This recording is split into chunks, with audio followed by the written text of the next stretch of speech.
एक मित्र प्रश्न पूछ रहे हैं, कोई आदमी अमीर के यहाँ जन्म लेता है, कोई आदमी गरीब के यहाँ जन्म लेता है, क्या इसमें भी कर्म के सिद्धांत काम करता है?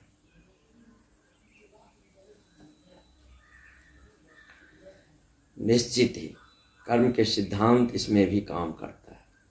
पहले हम कर्म के सिद्धांत को समझें। पतंजलि योग सूत्र में कर्म को 3 भाग में बांटा गया। पहला को संचित कर्म कह रहे, दूसरा को प्रारब्ध कर्म कह रहे और तीसरा को क्रियावान कर्म कह रहे। संचित कर्म जन्म जन्मों के कर्म, अनेक जन्मों के कर्म, वो संचित कर्म के कुंड हाउस में वहां पर हुआ रखा। प्रारब्ध कर्म संचित कर्म के कुंड से निकल कर आया, जो इस जन्म में मुझे वह भोगना है। किसी न किसी परिस्थिति से, किसी न किसी जगह पर या जीवन के किसी न किसी मोड़ पर वो दुख, संताप, पीड़ा वो जीवन में हमें उससे गुजरना पड़ेगा। हम कितने वर्ष तक जिएंगे ये भी प्रारब्ध कर्म का हिस्सा है। प्रारब्ध कर्म ही है जो कि मैं 60 वर्ष जीऊँगा जीवन, कि 70 वर्ष जीऊँगा, कि 80 वर्ष जीऊँगा। और क्रियामान कर्म, जो कर्म अभी दिन प्रतिदिन मैं कर रहा हूँ, तो ये क्रियामान कर्म हो गया। ये पुनः जो है सो संचित कुंड में ये गिर रहा है। अब कहेंगे जो कि प्रारब्ध कर्म जब ये निश्चित हो गया, मैं 70 वर्ष जीऊँगा, तो कोई एक आदमी आता है गोली लेकर मुझे मार देता है। तो जब प्रारब्ध कर्म निश्चित है जो 70 वर्ष जिएंगे, तो 40 वर्ष की अवस्था में वो मुझे गोली मारता है, मैं मर जाऊंगा, तो फिर तो प्रारब्ध कर्म झूठ होगा? नहीं, झूठ नहीं होगा। 40 वर्ष की अवस्था में आप मर गए, बाकी 30 वर्ष जो हुआ पुनः आप जन्म लेंगे। 30 वर्ष की अवस्था में पुनः आपकी मौत हो जाएगी। पीछा का वो जो 70 वर्ष का कर्म है, प्रारब्ध कर्म, उसको आप कंटिन्यू कर रहे हैं, पूरा कर रहे हैं। तो किसी आदमी को देखते हैं भरी जवानी में मौत आ जाता है, या एक्सीडेंट आ जाता है, या कुछ आता है, वो प्रारब्ध कर्म का हिस्सा होता है। अब हम एक जगह कहे हैं कि कर्म का फल तत्काल मिल जाता है। जो भी कर्म हम लेते हैं उसका फल तत्काल मिल जाता है। जैसे आग में हाथ डालते हैं तो तुरंत आग जलता है। ऐसा तो नहीं है जो अगले जन्म जले। तो कर्म के 2 हिस्से में यहाँ करें, कर्म और प्रतिकर्म।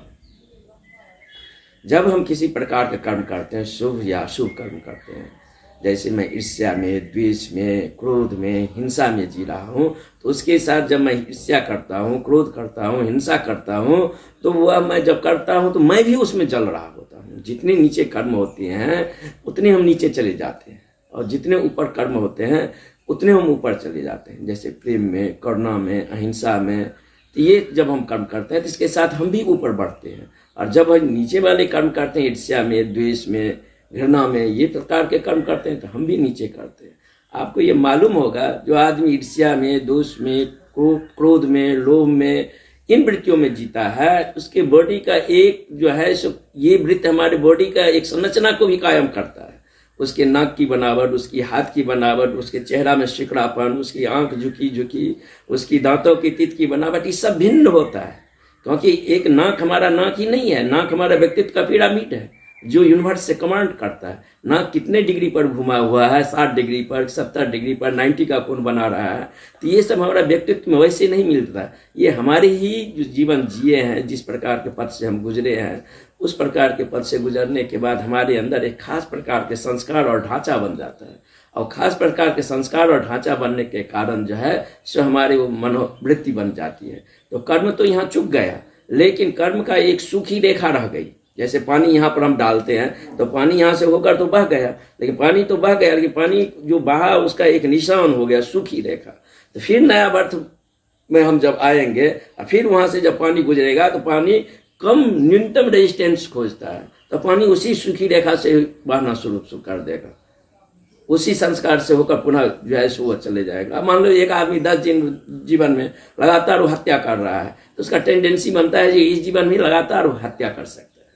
और प्रतिकर्म ये हो गया, मैंने कर्म किया, एक कमजोर आदमी है, मैंने उसको एक चाटा मार दिया, या कि कोई कुत्ता जाता है उसको मैं मार दिया, तो वो तो कमजोर आदमी या कुत्ता तो मुझे कोई जवाब नहीं देगा, क्योंकि उसके पास समय काल परिस्थिति अनुकूल नहीं है। वह मुझ पर किस प्रकार हमला कर सकता है। लेकिन उसके मंदर तो वृत्ति बन गया, वो कमजोर आदमी भी चाहता है मैं भी इसको जो है जवाब दूं, लेकिन वो समय काल परिस्थिति को इंतजार करेगा।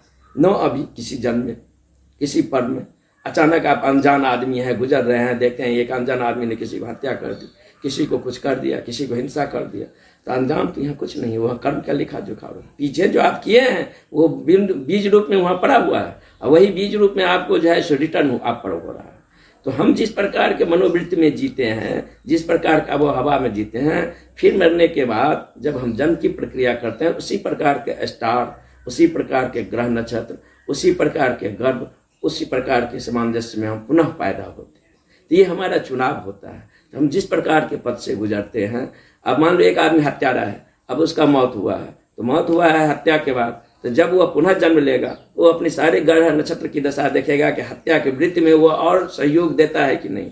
ऐसे माता पिता को खोजेगा जो गर्भ जो है, जिसका गर्भ में वो बच्चा कंसीव करेगा, वो हत्या की विशेष ढांचा में उसका शरीर सहयोग देता नहीं, ऐसे शरीर को वो चुनाव करेगा।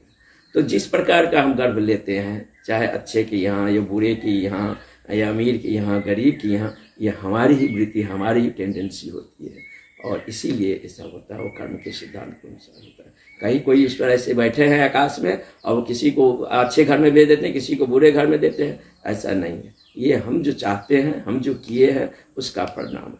तो कर्म का फल तो चुक गया, लेकिन कर्म की आग होती है। मरते समय जब आप मौत को उपलब्ध होते हैं तो वो पूरी कर्म की आग हो जाती है, एक बिंदु पर संग्रहित हो जाती है, जीवन की होल टेंडेंसी बीज रूप में संग्रहित हो जाती है।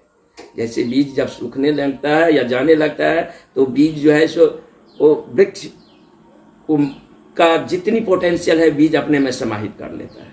तो ऐसे ही हमारा बीज में वो समाहित हो जाता है, और फिर न्यू बर्थ में हम चलते हैं तो बीज फिर अपने को अनफोल्ड कर देता है, और उस अनुसार परिस्थिति काल समय सारा हम अपना अनुसार चुनेंगे, जिस प्रकार के परिस्थिति अब वो हवा में हम अभी जीवन जिए।